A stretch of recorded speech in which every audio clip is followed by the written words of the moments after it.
오늘 말씀은 예수님이 변화산에서 내려오셨을 때에 제자들이 고치지 못한 간질병 걸린 아이를 고쳐주신 사건, 이것을 살펴보려고 합니다. 그 뒤에 십자가 부활 사역을 재차 알려주신 내용과 또 성전세를 내는 일에 대한 주님의 가르침에 대한 것들은 차후에 기회가 있으면 함께 나누도록 하고, 오늘은 간질병 아이를 고쳐주신 사건을 전후로 해서 주시는 은혜의 말씀 함께 나누도록 하겠습니다.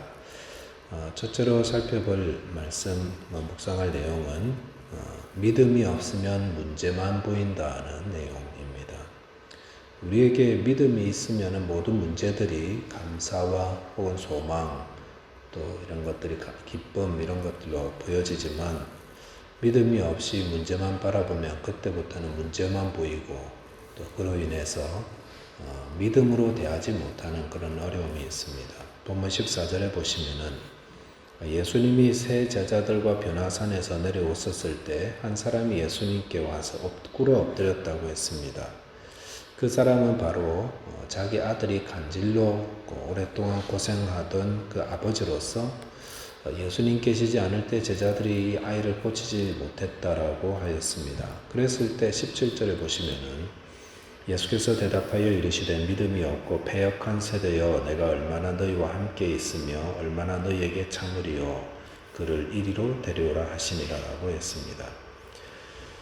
아이를 고치지 못했다는 소식을 듣고 예수님이 대답하시는 게 그 말씀이 매일 격앙되어 있는 것 같은 그런 느낌을 받죠. 믿음이 없고 패역한 세대여 라고 했습니다. 패역이라는 단어는 부패했다, 탈선하다, 삐뚤어졌다 이런 의미인데, 그러니까 패역한 세대라는 것은 바르게 보지 못하고 삐뚤어져 있고 바른 길에서 벗어난 그런 상태를 의미한다고 할 수 있습니다. 예수님께서 왜 이렇게 격앙된 말씀하셨을까?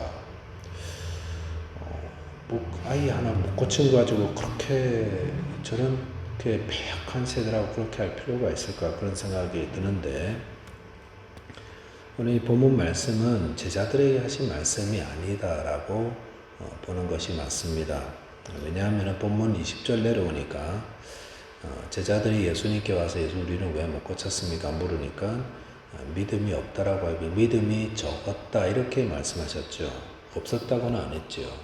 그러니까 예수님 믿음이 없고 패역한 세대라고 한 것은 다른 사람들을 말하는 건데, 같은 내용이 기록되고 있는 마가복음 9장에 보시면은 예수님 산에 내려왔을 때에 큰 무리가 제자들을 둘러싸고 있었고, 서기관들이 제자들과 변론하고 있었다 이렇게 기록하고 있습니다. 서기관들이 뭐 하고 있었는가? 제자들이 간질병 아이를 고치지 못한 것을 보고 이때다 싶었던 것입니다. 그래서 제자들을 향해서 막 공격한 거죠. 그래서 무리들 앞에서 망신을 주고 있었던 것이었습니다. 이 서기관들을 한번 살펴보면요, 이들이 예수님의 기적을 한 번도 보지 못한 사람이 아니었습니다.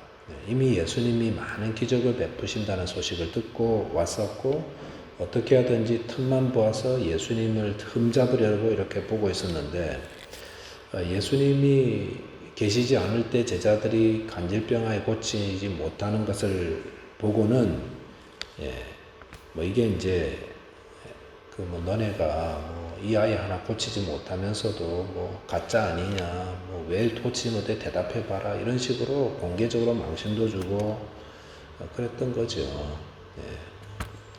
100가지 좋은 거는 보지도 않고 한 가지 이거 잘못된 것만 보려는 거, 이것을 주님께서 패역한 마음이다라고 할 수가 있습니다. 삐뚤어진 마음, 부패한 마음, 믿음이 없다라고 하셨죠.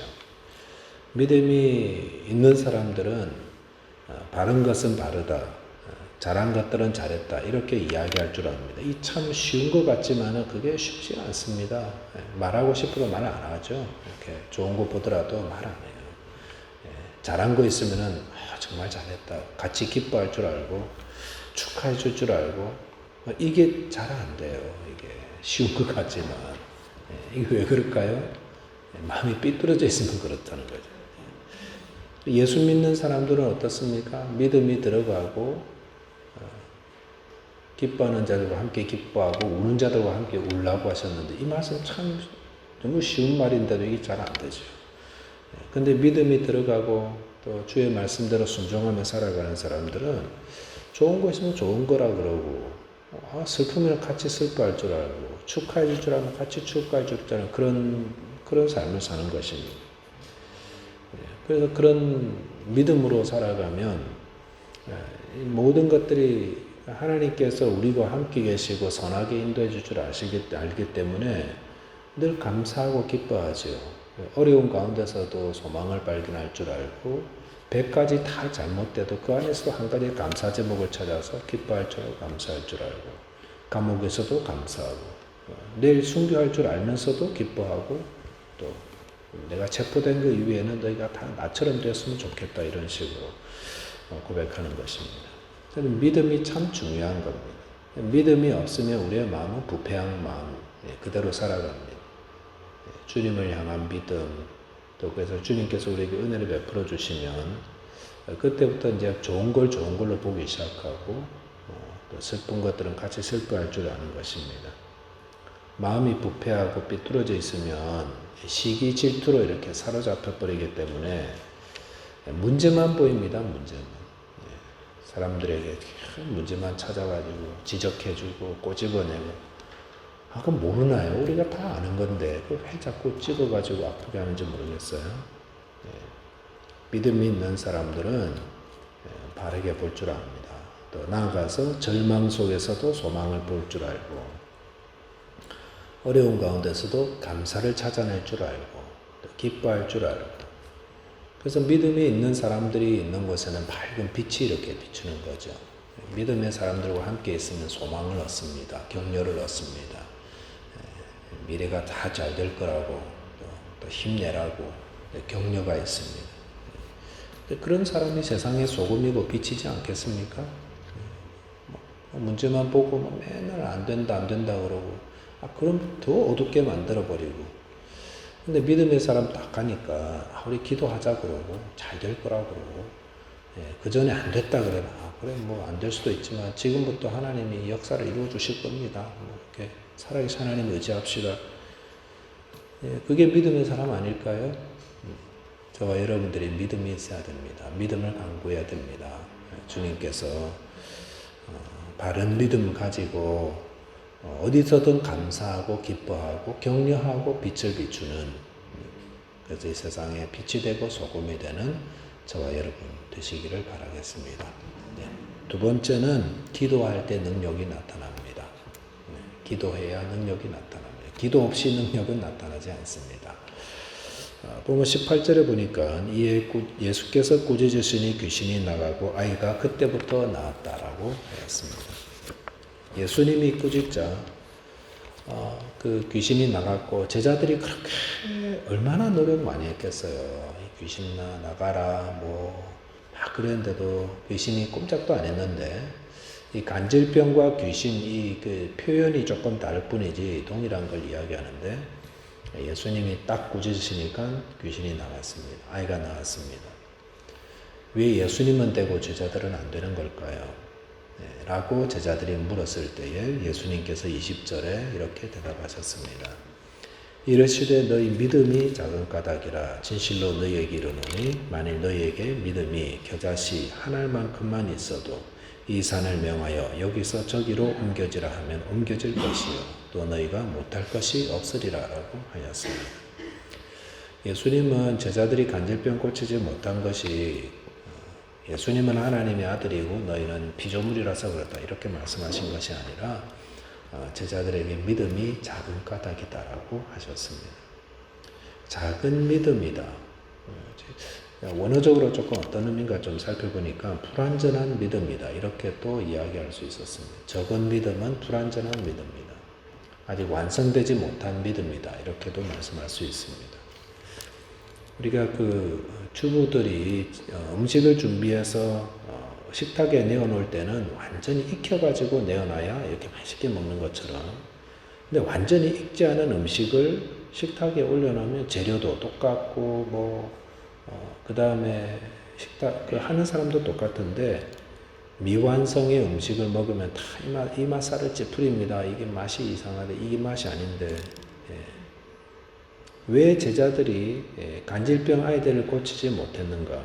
그러면서 무리들 앞에서 망신을 공개적으로 당했는가? 작은 믿음, 불완전한 믿음 때문인 것입니다. 우리가 믿음이 불완전하면 세상에 망신당합니다. 욕을 먹습니다. 베드로가 믿음이 불완전했을 때 어떤 수치를 당했냐면은 작은 여자의 앞에서도 나 예수님 모른다고 이렇게 부인했다가 망신당했죠. 수치를 당하고 왜 3년간 예수님 그렇게 따라다녔는데도 베드로가 그런 수치를 당했는가? 기도하지 않아서 그랬다라고 할 수 있습니다. 예수님께서 이런 일을 앞두고 겟세마네 동산 가가지고 땀방울이 핏방울 될 때까지 그렇게 기도하시고 3번이나 그렇게 기도할 동안 베드로는 졸았잖아요. 옆에서 피곤하다고 하루 종일 너무 힘들어 하면서 졸았는데 잠자고 있었는데 그러다가 예수님이 자 이젠 가자라고 했을 때 예수님 잡으러 온 군인들이 등장했고 그러니까 막 불안한 감에 어떻게든 막 상황을 어떻게 해야 될지 모르니까 품 안에 있는 칼을 휘둘러 가지고 예수님이 칼 쓰는 자는 칼로 망한다. 오히려 책망만 들었습니다. 그 후에도 계속 기도하지 않았습니다. 그리고 대제사장 예수님이 끌려가시는 거 보고 따라갔다가 작은 여자의 앞에서도 예수님 모른다고 부인하는 그래서 스스로는 너무 수치를 당하는 그런 일이 있었습니다. 오늘 본문이 기록된 같은 내용 마가복음에도 보니까 마가복음 9장 29절에서 예수님 마지막에 이렇게 결론을 맺으셨습니다. 이르시되 기도 외에 다른 곳으로는 이런 종류가 나갈 수 없느니라. 왜 우리는 못 고쳤습니까? 기도하지 않아서 그렇다라는 것입니다.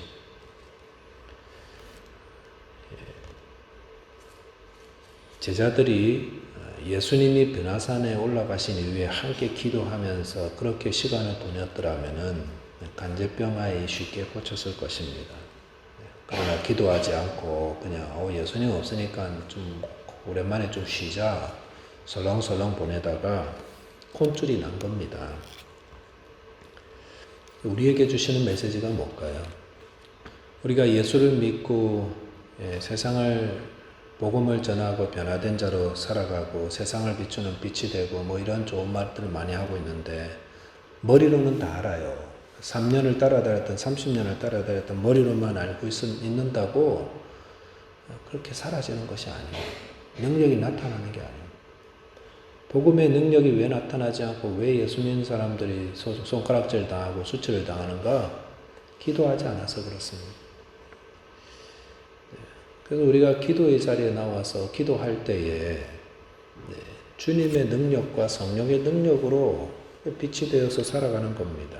그래서 문제가 있을 때는 기도의 자리에 나오고 또 믿음을 두고 기도하고 또 기도의 자리에 나서 가정을 위해서 교회를 위해서 사회를 위해서 또 나라를 위해서 코로나 바이러스 제거를 위해서 기도하고 또 세상을 향해서 또 복음 전파를 위해서 기도하고 또 시간 정해놓고 좀 기도하는 것도 꼭 필요해요. 그래서 하루에 내가 기도하는 시간을 정해놓고 기도의 자리에서 기도하고 그럴 때라야 믿음의 역사가 나타나는 겁니다. 언제 어디서든 다 머리로만 예수 믿으려고 하니까 말은 많고 분쟁도 많고 교회가 늘 어려움이 있고 능력은 나타나지 않고 손가락질 당하고 망신만 받고 뭐 때문에요? 기도하지 않아서 그렇습니다. 기도해야 합니다. 그래서 교회가 기도의 부흥이 일어나고 한 사람 한 사람들이 기도의 사람이 되고 그럴 때 역사가 나타나고 또 하나님께서 맡겨진 사명도 잘 감당할 수가 있습니다. 베드로와 요한이 그 이후에 주님께서 기도하라 그래가지고 예수님 승천하신 이후에 10일 동안 늘 함께 모여서 기도하다가 성령이 임하고 그래서 담대하게 복음 전거하게 됐고 오순절 성령 강림 사건 때 3,000명이 회개하고 돌아오는 설교 한 번에 그런 역사가 나타났고 안전뱅이 성전에 안전뱅이 나면서 안전뱅이 된 사람 일어난 것도요. 베드로와 요한이 성전에 오후 3시에 기도하러 올라가다가 늘 기도의 정기적인 삶을 사는 거죠. 그러다가 역사가 나타난 겁니다. 저와 여러분들 기도의 삶에 정말 생명을 거시기 바랍니다. 기도하지 않고 하루를 살아서는 안 됩니다. 기도하지 않고 문제 앞에 서서는 안 됩니다. 기도하지 않다가 당하는 일들은 우리를 고통스럽게 만듭니다. 큰 일을 앞두고 있습니까? 특별하게 기도하시기 바랍니다. 어려운 일이 있습니까? 해결할 수 없는 일이 있습니까? 손볼 내가 할 수 없는 일이 있습니까? 기도하라는 거죠, 이게. 주님 앞에 기도하라고 그랬습니다. 기도할 때 믿음의 역사가 나타납니다. 저와 여러분께서 기도하는 사람이 되셔서 하나님께 영광을 드러내는 주님의 제자의 삶 다 살아가게 되시기를 바라겠습니다. 기도하겠습니다. 하나님 아버지 감사합니다. 저희들에게는 아무 능력이 없지만 주님께 기도하면 주님이 이루시는 줄을 믿습니다. 저희들이 기도하는 삶을 살아서 문제들을 감사의 제목으로 바꾸어 나가는 능력을 얻게 하여 주시고 또 세상에 빛을 비추며 어둠을 밝히는 주님의 제자로 살아갈 수 있는 또 은혜도 저에게 있게 하여 주옵소서. 머리로만 예수 믿고 머리로만 말로만 예수 믿었던 삶을 이제는 회개하고 내려놓고 오직 주님의 능력으로 오직 주님이 행하신 대로 주님의 말씀대로 행할 수 있도록 기도하는 삶 살게 하시고 더 겸손하게 무릎으로 나아가는 저희들 되게 하여 주옵소서. 믿음이 없어서 늘 문제만 바라보며 걱정하며 염려하며 근심하며 불안했던 것 주님 회개합니다. 주님 믿음을 주시고 또 기도하며 주의 은혜를 입어서 오늘도 승리하는 하루 되게 하시고 항상 기뻐하고 쉬지 말고 기도하고 범사에 감사하는 하나님의 선하신 뜻을 이루어가는 하나님의 백성들 되게 하여 주옵소서. 우리 주 예수 그리스도의 이름으로 감사하며 기도하옵나이다. 아멘.